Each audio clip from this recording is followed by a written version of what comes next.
Hi, Jonathan here from Juice and Blend. Today we're going to give the Kuvings Whole Slow Juicer the Juice and Blend test. We have a series of ingredients here that we've pre-weighed and measured. I'm going to put those through the machine and then measure the results at the end. So let's just get started. I'm going to turn the machine on and we'll start off with the cucumber. I'll put a couple of pieces of cucumber through and then I'm going to alternate my ingredients and put some celery through. I'll put a piece of orange, apple. Remember not to put the food through too quickly. Make sure you give it time to actually get going. Just open up the drip cap there. We've got pulp coming through, which is a good sign that things are moving through the machine. We'll put some carrot through because carrot's very good at pushing through the produce. And we'll put a little bit of pineapple. It is important to make sure you do alternate your produce and don't just put all of the same things in at once, because the different textures in the produce do help the machine feed through better. If you've got a nice paste coming of the pulp coming through the ejection port like this, then that's a great sign that things are working.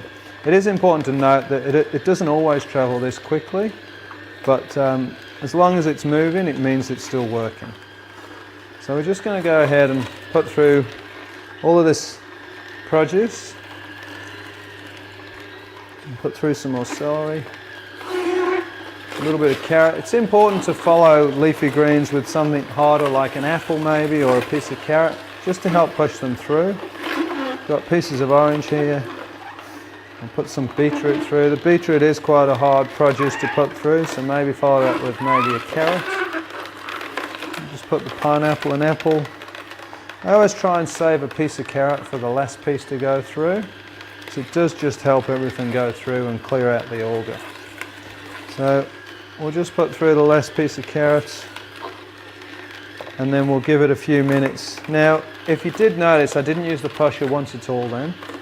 I try and prepare the produce in a way that I can feed it through and it just falls into the machine. And the machine, as you can see, has had no problem going through the produce, and I didn't have to use the pusher once. That's your aim. If you can do that, then you're feeding it nicely. Occasionally you still have to use the pusher, but it's not required if you're 90% of the time doing it properly. Now, it is also important to note that while the pulp is moving in the ejection port, the machine is still juicing.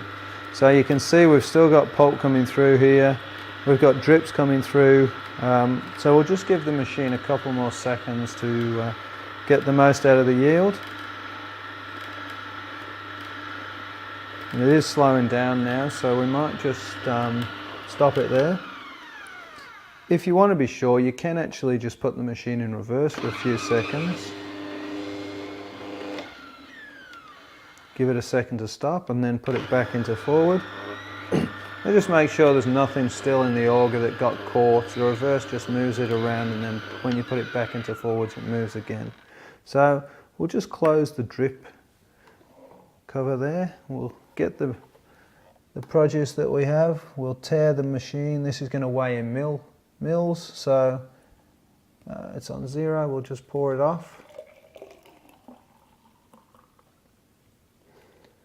And it looks like we have 432 milliliters. So there you go. So the Kuvings Whole Slow Juicer in the Juice and Blend test with our standard pre-weighed ingredients produces 432 milliliters.